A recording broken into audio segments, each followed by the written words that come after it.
É para mim um grande prazer estar hoje aqui convosco. A minha presença tem, sem dúvida, vários significados, uns que, enfim, a Sra. Vice-Reitora já fez adivinhar, mas eu diria que o principal significado é de natureza simbólica. De facto, como devem imaginar, eu tenho uma agenda muito sobrecarregada e embora seja para mim sempre um momento muito importante poder estar com a comunidade científica e com a comunidade académica, trocando ideias e discutindo estratégias, tenho que ser relativamente rigoroso nos convites que aceito ou não aceito, exatamente por essa sobrecarga de agenda. E devo dizer-vos que foi com imenso prazer que aceitei este convite e que me dispus, inclusivamente, a alterar a minha agenda para poder estar aqui convosco hoje presentes. E isso, essencialmente, porque para mim é claro que a Universidade da Beira Interior está num momento de viragem e está num momento de viragem no sentido daquilo que eu considero que é inescapável, é o trajeto inescapável das universidades portuguesas e, portanto, a minha presença aqui significa, no essencial, um forte apoio à estratégia que vem sendo delineada na Universidade da Beira Interior. Aproveitava a oportunidade e não preparei a intervenção de propósito, porque, apesar de estar a dirigir a Fundação desde janeiro de 2006, acho que continuo muito próximo daquilo que é a minha vocação original de cientista e, portanto, estou muito próximo daquilo que são as várias problemáticas com que nós nos debatemos no dia-a-dia.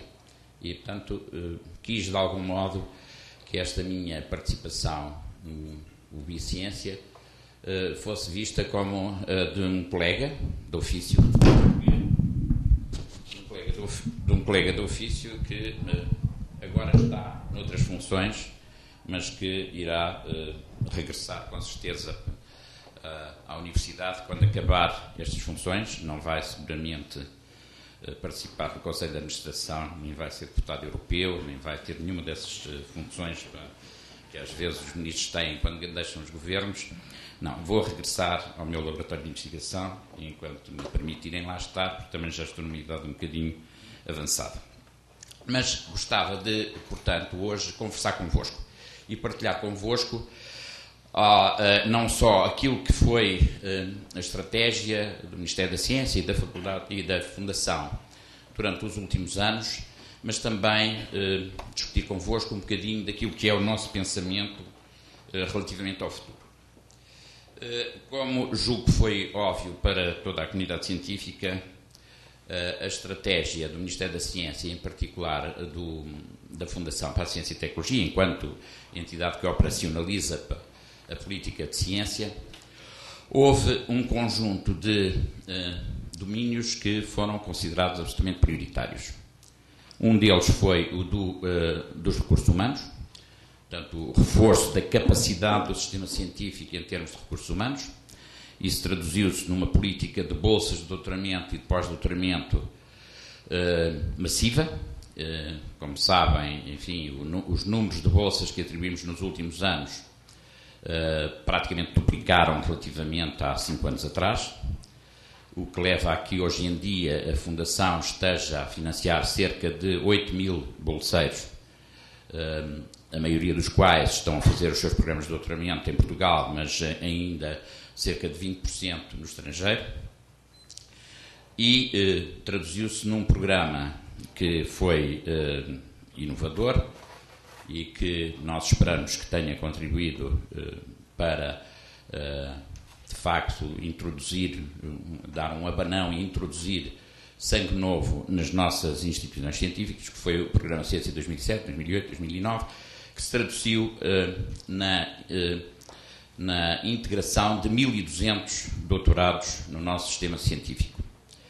Essa introdução teve características interessantes. Neste momento, a Fundação encomendou um estudo que irá ter os seus primeiros resultados públicos no verão, em julho, mas já há sinais interessantes relativamente a essa integração, de que, nomeadamente, grande parte dos novos doutorados que entraram para os centros de investigação não fizeram a formação avançada, ou seja, não fizeram os seus doutoramentos nas instituições para onde foram recrutados.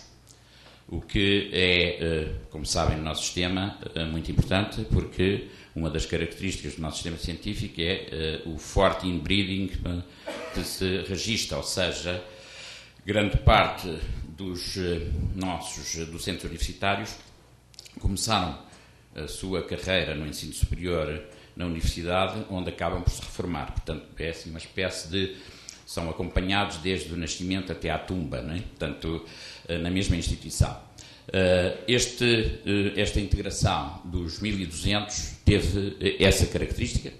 Teve uma outra característica interessante: 44% dos novos doutores são mulheres, o que, aliás, é uma característica do próprio sistema científico nacional e que o torna único no contexto europeu e mesmo no contexto dos países da OCDE. Portanto, somos o país em que existem mais mulheres, a percentagem de cerca de 41%, no sistema científico, o que é um sinal muito positivo, né? E então, se nos compararmos com outros países que se consideram muito desenvolvidos, como a Alemanha, é uma diferença gigantesca.